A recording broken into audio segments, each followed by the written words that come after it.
What's up, y'all? We back at it with some more Spider-Man brand new day news. In case you don't know, CinemaCon was going on yesterday. Sony took the stage and they presented a few movies. My Spider-Man Beyond the Spider-Verse video is already up if you want to go check that out. But right now we're going to be talking about brand new day. It looks as if they showed a little clip there for the people to see that were there. They're so lucky. They're so lucky. But we got a description of everything that happened in that clip, and we're about to talk about that right now. So make sure you subscribe and hit that bell. Greatly appreciate it. So it says Peter spots Ned at a bodega buying too many kegs of Green Jackal beer. That's crazy to me because I don't know, man. Ned just doesn't seem like the type who would buy kegs or just be drinking in general, just based off what we got on the first two movies. And I know they were young in those movies, so they couldn't drink. But it just doesn't seem like Ned. I don't know. Maybe I just got this image of how he should be. He's a good guy. He's a good kid. But anyway, you got it where Peter follows Ned to the apartment party where no one recognizes Peter. That's to be expected because Doctor Strange made it where no one remembers Peter, no one knows him. Inside Ned's room, Peter finds a Chewbacca Lego. Ooh, I know that probably hit hard. That probably hit hard. That probably had him thinking of all the things that he lost from that. This is going to be a really sad Spider-Man movie, which is going to be more in line with the Spider-Man from the comics.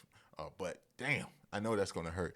And it says he also notices a research wall tracking Spider-Man, meaning Ned has a whole wall similar to like what I got back there, but instead it's like tracking the locations of Spider-Man.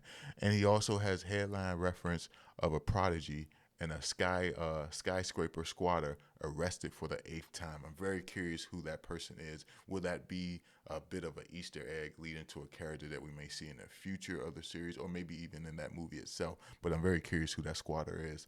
You got it where Ned goes to explain he created a spider tracker app. Yo, this dude is serious about tracking Spider-Man. I wonder why, though. I'm very curious. This dude made a whole app, and he believes Spider-Man is either Flash Thompson. I don't know how he came to that conclusion. For one, they're different heights. They're different heights. I don't know how he came to that conclusion. Flash need to get out of here. Or Mr. Harrington, which is their teacher. The best I could describe him as the guy who, when they were talking about the field trip that happened in the very first movie, and he was like, "Oh yeah, luckily this time everyone survived. I don't want to go through that again," as implying that a student didn't make it in one of the previous field trips. But yeah, that's the guy they're talking about.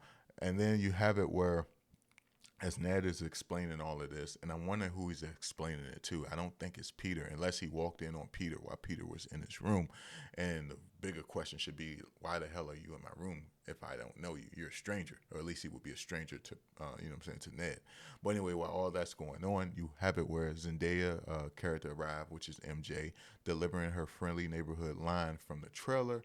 You have it where MJ is now, you know what I'm saying, with a new guy. She has a new boyfriend, and Peter watches them kiss. Oh my gosh, I know that hurt. I know that hurt. He probably left the party right after that.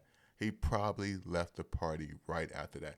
Then you have it where MJ reveals that she turned down a job offer from what she calls a soulless corporation. I imagine the corporation probably Oscorp. If that's just what I'm thinking. Oscorp is probably the corporation that she's referring to. But that's all we got, and I wonder how long this viewing actually took place. I mean, because it was a quick read, but this scene could have probably been an easy 5 to 10 minutes long, but maybe even longer. But it does have me really curious about, well, more interested in seeing what's going on with Ned's life, just off of this little briefing we got right here, because it seems like Ned is up to things. What's his reason for tracking Spider-Man? Does he have bits and pieces of his memory returning, which leads him to track Spider-Man? There's a lot of questions I got for this part right here, but I'm curious to know y'all thoughts on this one. Let me know down below, and I'll catch you guys in the next one. Make sure you thumb it up and hype me up. Appreciate that, man. Peace.